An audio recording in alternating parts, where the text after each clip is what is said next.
Hello, welcome everyone. My name is Spencer. This is the Leadership Launch series. Thank you all so much for being here.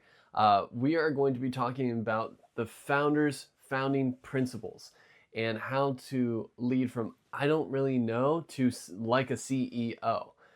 So what we're going to do is we're just going to lay out the foundation of leadership principles.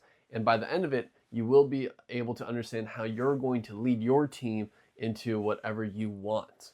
So, the first thing that I need to address is that people, specifically our leaders in this case, constantly confuse what principles are and their values are with standards, expectations, and ideals.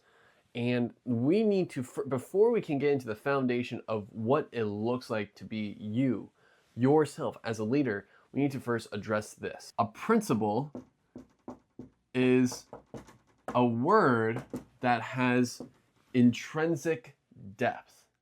Well, what does that mean, Spencer? What is that supposed to mean? So, for example, a word with intrinsic depth is love. Growth. Growth is another. I'm just going to erase that. Going to erase that. Growth. Boldness. All right. Courage, that's another good one. Another good one too. A loyalty, right? All these are good examples of words with intrinsic depth, okay?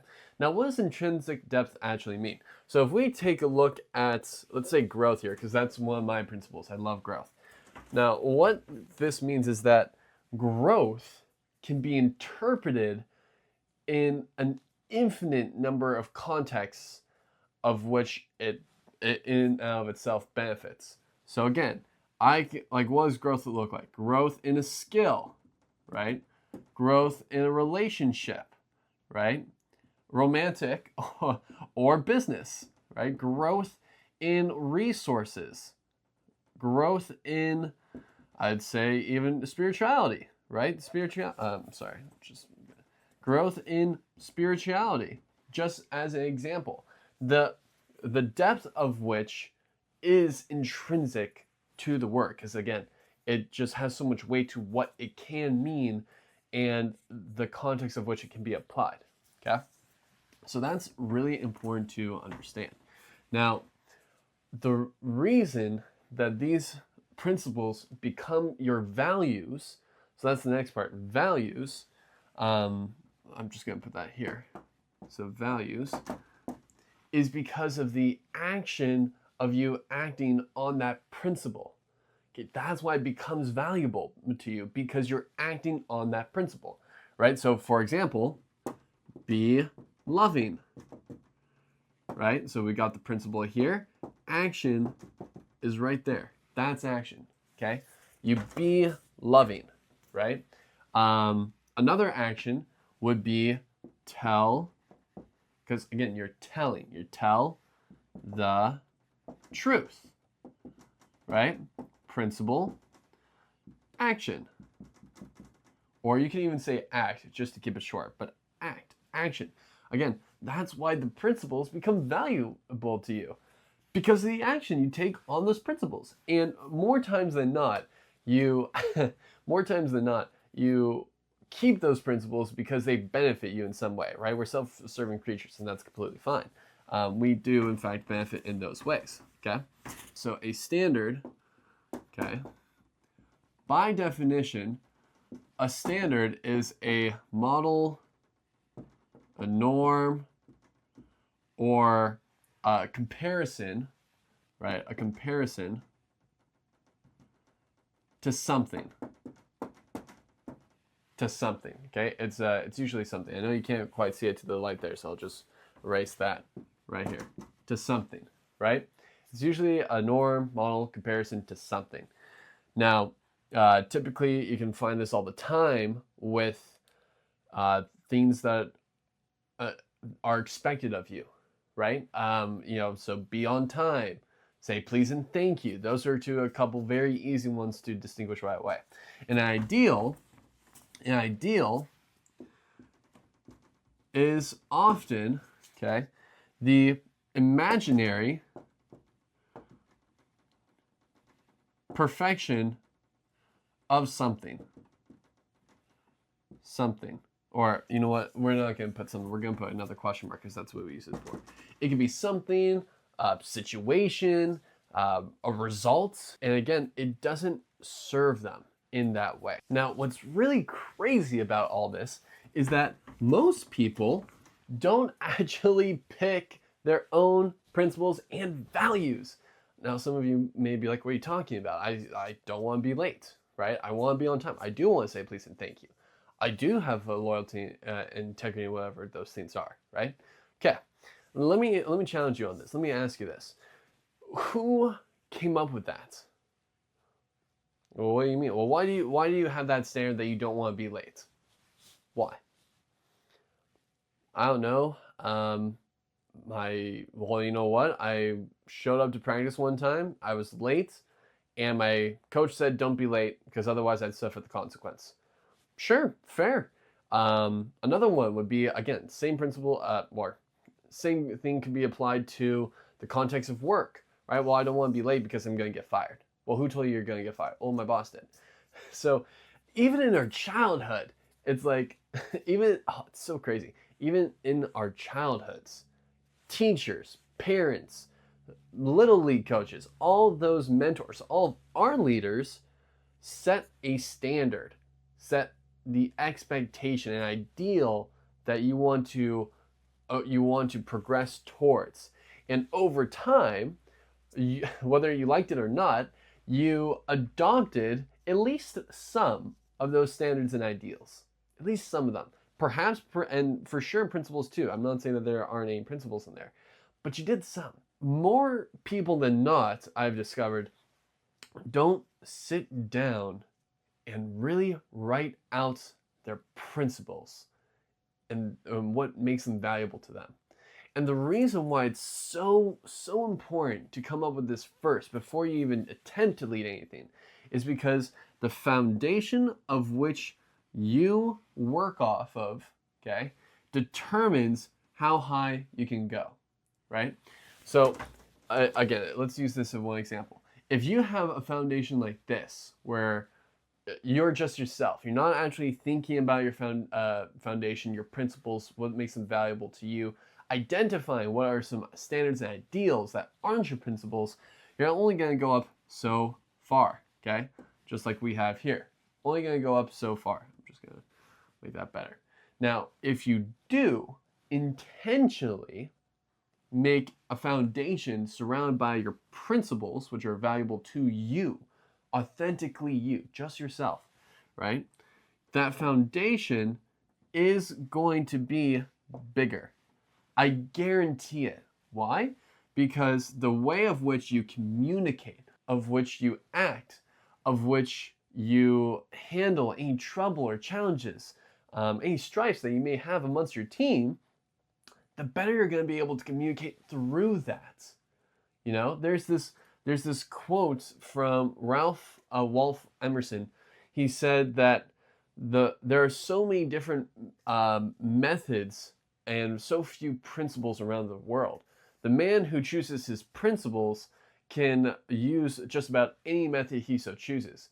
The man who only trusts his methods and ignores his principles is surely to get into trouble.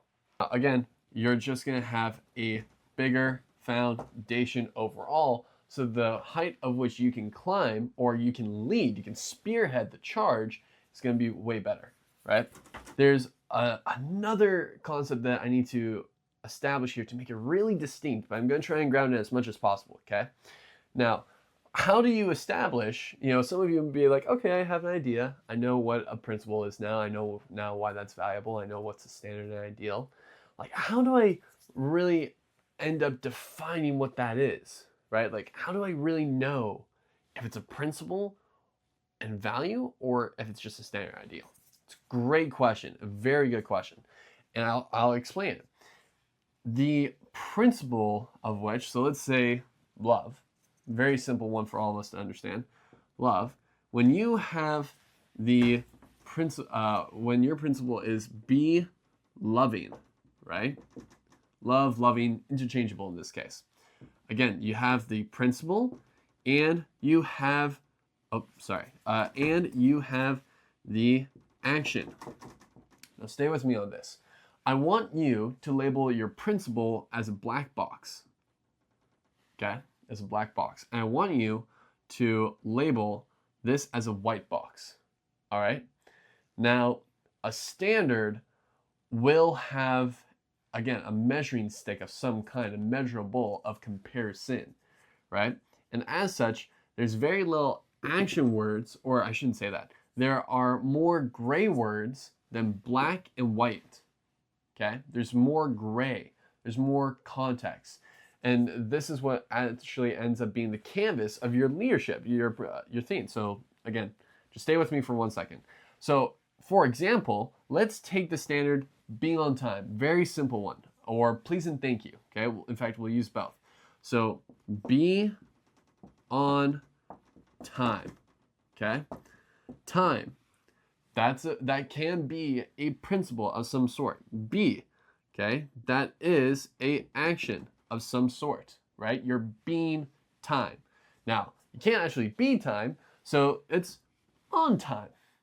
You're not being, you're not acting on time, all right? Or you're not being loving. You can't be time. That doesn't work. So instead, you be on time, and on isn't you being time itself, right? So this becomes gray. I'm just going to use that box to represent gray. Now, if we were to use the same principle, or not principle, but the same thinking leading into this next one, right? Say please and thank you.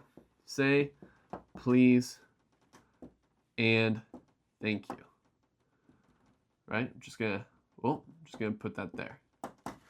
Now, again, let's look at this. Say, that's an action. Please, again, that isn't an action. That's a great word. Please is a great word. Please does not have intrinsic depth. It's not a principle. Politeness is a principle because politeness does still have intrinsic depth of range. Not so much as love, it's still there. So that's gray, that's gray, that's gray, okay?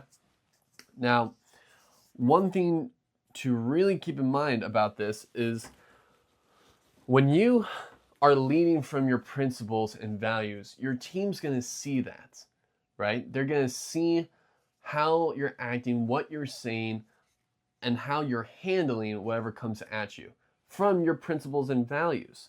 And when you have something that's more white and black, it's easier for them to grasp right away what that looks like for them.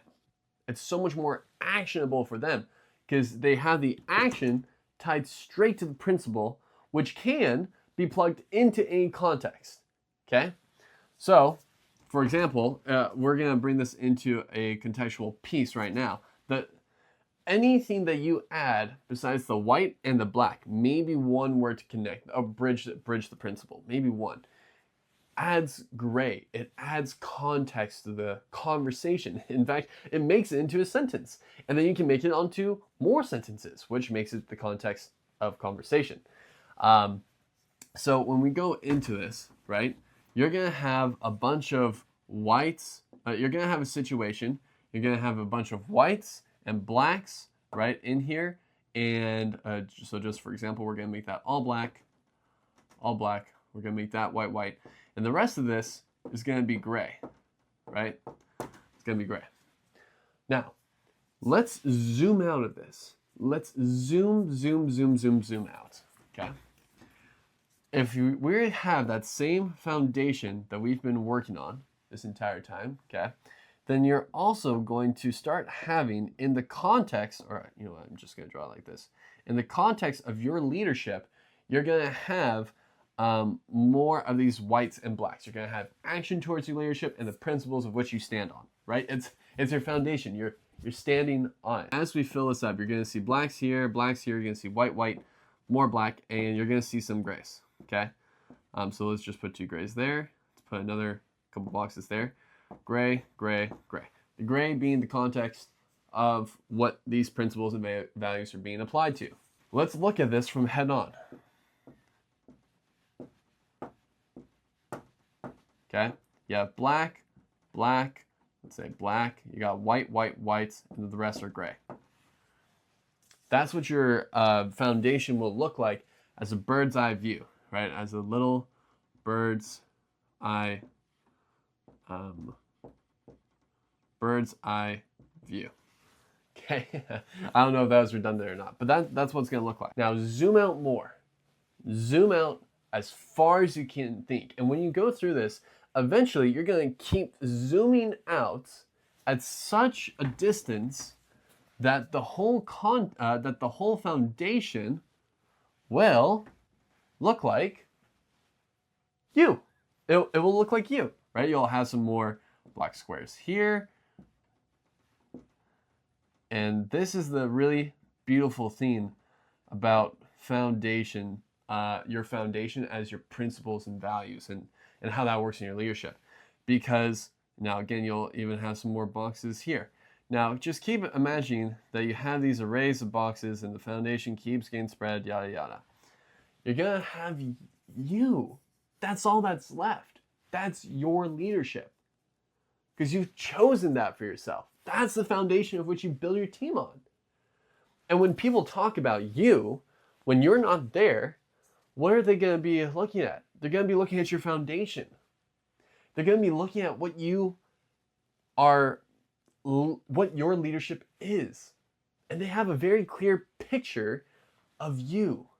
Man, I really hope you get that, because that is just so powerful. So powerful for so many people, that when you really lock down the principles and values from which you operate from, and people start talking about you and your leadership, they're not just going to be thinking about your face. They're going to be thinking of your face towards the foundation of which you've laid for your team.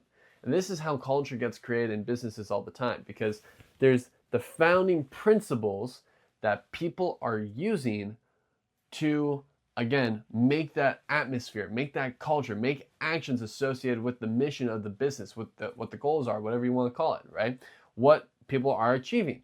And this is also the foundation of which big companies stand from, right? Because they all have a resounding mission. Apple is an easy one because they always regard themselves in terms of technologically the best of the best, the most advanced, whatever you want to say, right? They built that foundation. So when you think of Apple, you think of that icon. You think of Steve Jobs, right? And their leadership towards that. Now, the next problem you're going to face when you start working with your principles and values instead of your standards and ideals is you're going to deal with yourself being upset. And you know, you're going to get upset about a lot of things. You could be upset that your spouse didn't do the dishes, that your kid's screaming in the grocery store. You're going to be upset with your team not fulfilling on what they're not being accountable, right? They broke an agreement of some kind, not being accountable to you. And this is where this foundation comes from. And this is how you start building something with that foundation. Because if you have, and we're going to draw this again, if you have a foundation but you're not building anything on it, then it's just a slab. It's just there. In fact, there's hardly any colors, right? Because every action you take, everything that you do to reinforce your foundation, right, builds on it. It builds up. And of course, we all want to go up in our leadership, whether it's a bigger cause, whether you want to handle a bigger team, whether you just want to help more people, right? That is the cause of your leadership. You want to build on that foundation. So especially when you have an upset of some kind, okay, with whoever, kid you not, what I do is on my iPhone, you see this? The big thing that you hold in your hand that you scroll on 24/7. When you have your iPhone, right, I want you to take out notes, and the first step you're going to do is step one, you're going to sit down. I kid you not, sit down and pick your own principles, okay? Your principles. Pick them. And once you've picked them, come up with at least as many as you can think of, right?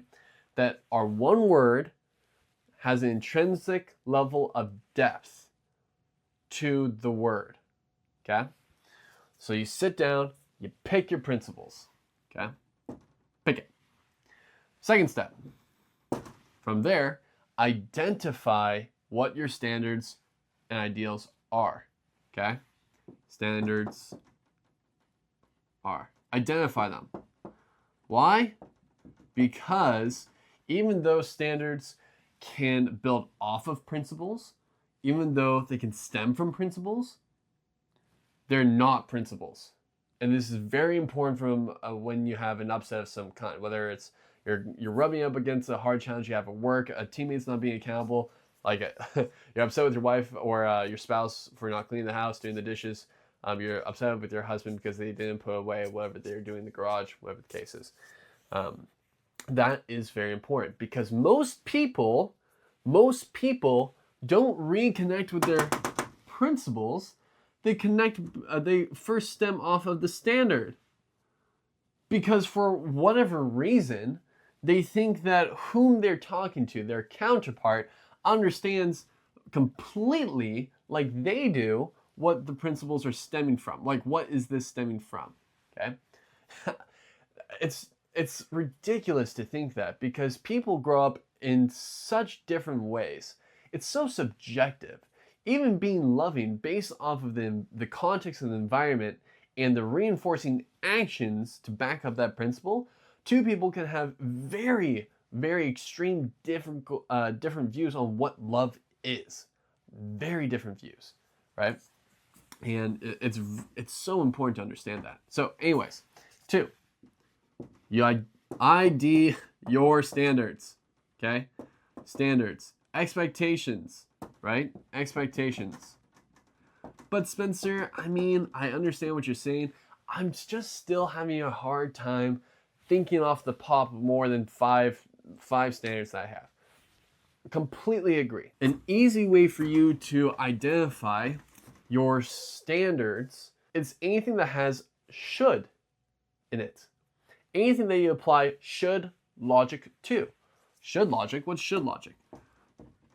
So you got should logic. Okay? By the way, this is one of the quickest ways to disempower yourself, your team, your leadership, your life. Quickest way to do this is by using should logic. That's what I'm going to show it to you now. So, what are some examples? He should, right? Should do the dishes. Dishes after work. She should not, right? Again, should is in there. This still applies. She should not tease me in front of my friends, right? Or, tease me in front of my friends. Tease me in front of, or even let's raise the stakes. Family. Tease me in front of family. Because when you start asking yourself, why? You're going to start realizing he should do the dishes after work. Why? Well, because I want a clean house. Why? Eventually, when you keep saying why, you're going to get to the fact that these should logics that are attached to standards lead to feelings. It's going to be feelings. In fact, let me redo this last one so it can really hit home here, right? He should hand in the assignments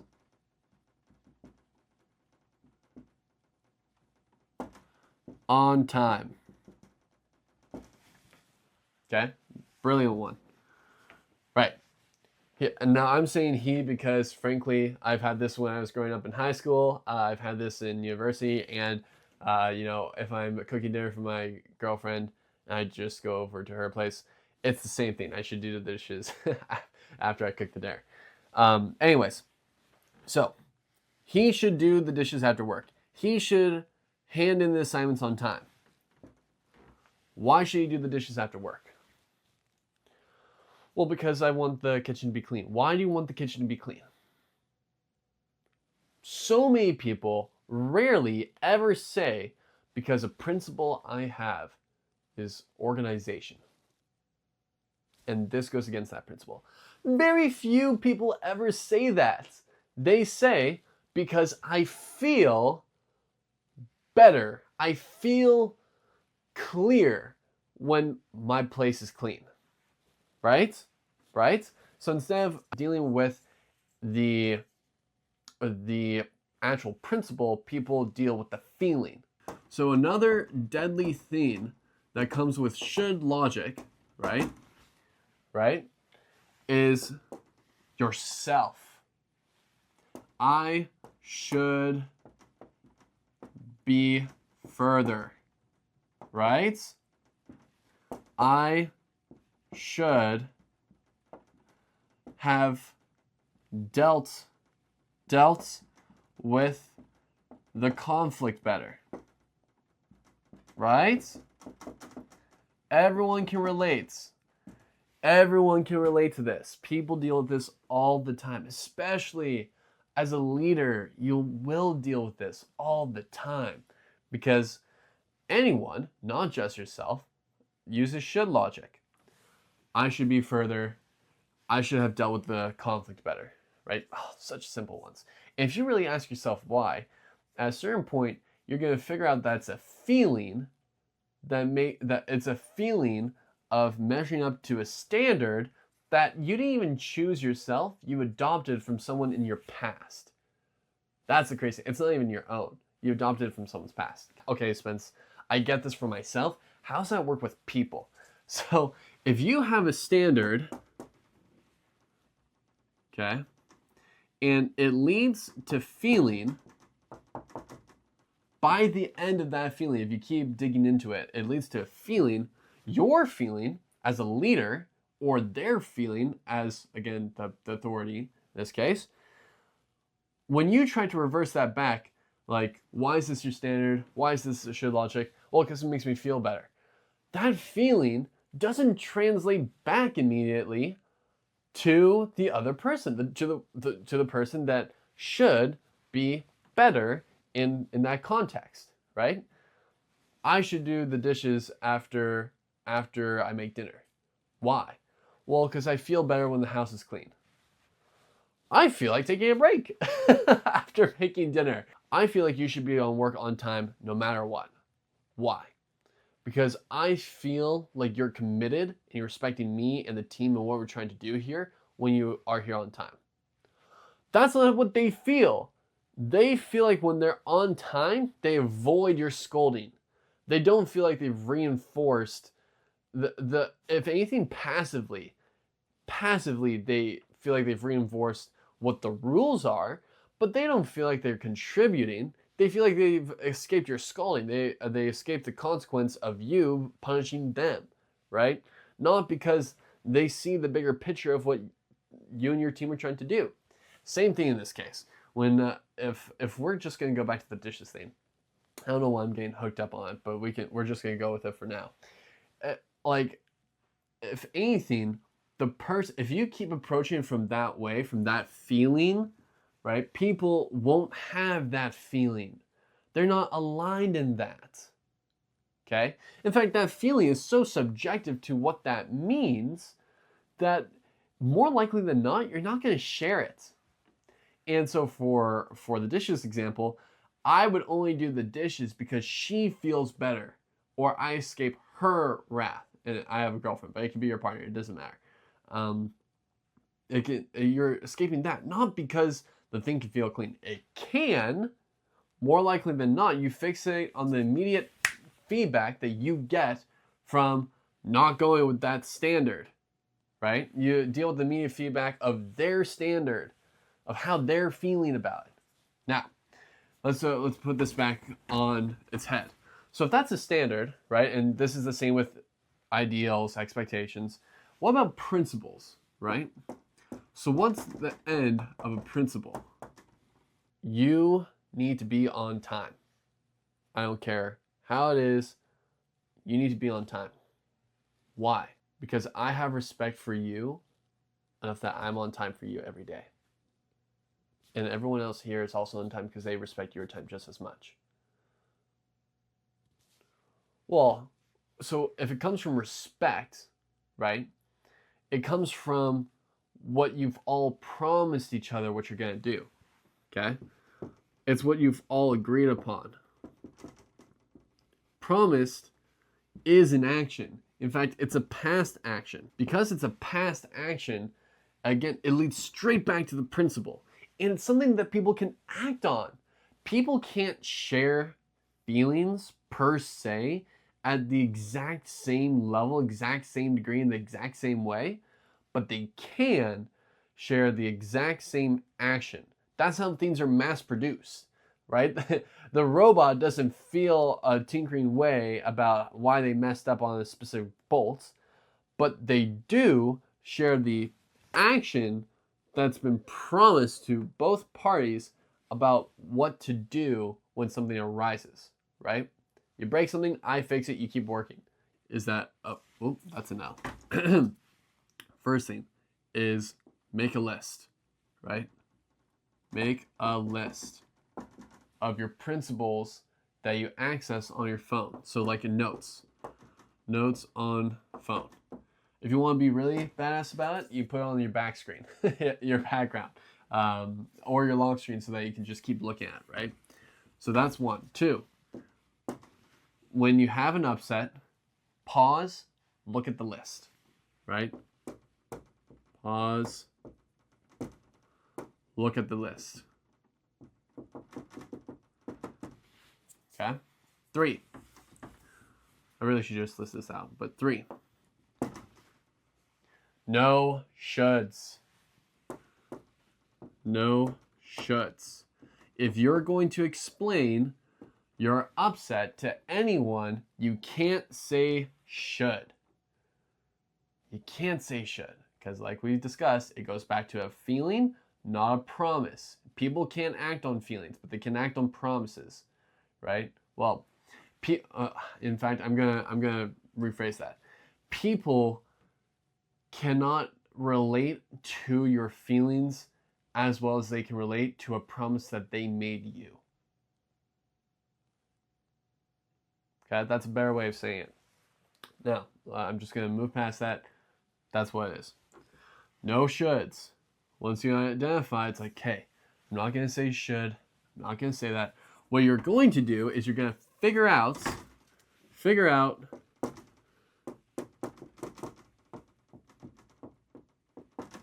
what principle can you act upon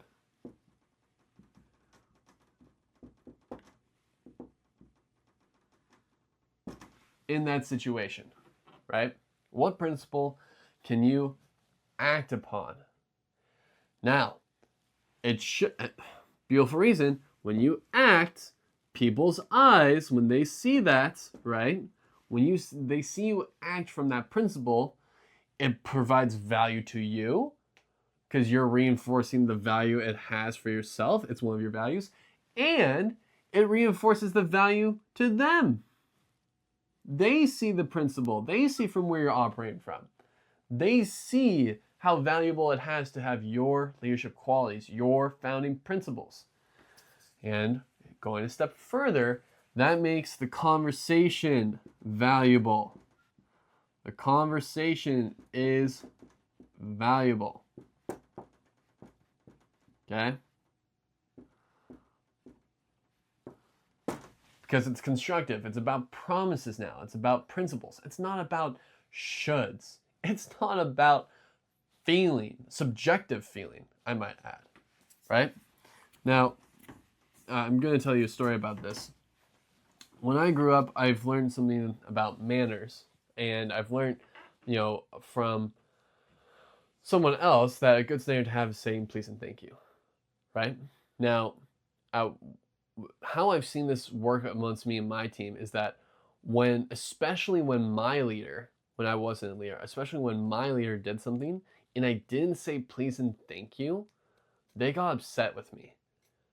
and they got upset with me. I asked them, why are you getting upset with me? They say, because you're not saying please and thank you. Why do you not say, why does that bother you? Because I don't feel appreciated when you don't say please and thank you. And to me, it's like, well, hold up. It's not that I don't appreciate you. I just didn't think to say thank you or please. I thought that we're on the same track, that we just get stuff done. At that point, it was just a lot of getting stuff done. Like, get stuff done, right? And, you know, because he went from a standard of please and thank you back to the feeling, I couldn't really reciprocate that well. I couldn't.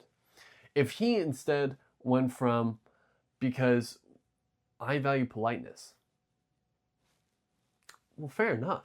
Like, I can understand that. If you value being polite to people, then yeah, you're gonna get bummed when I'm not being polite to you.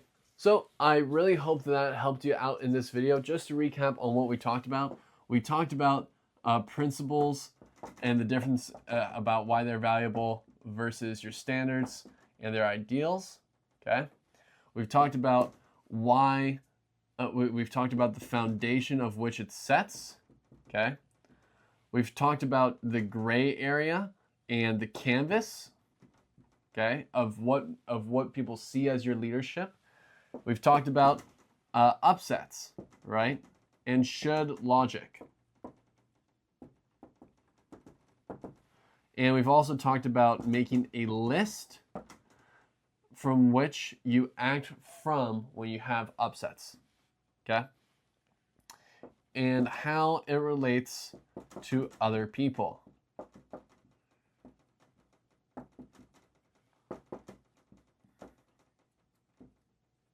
Perfect.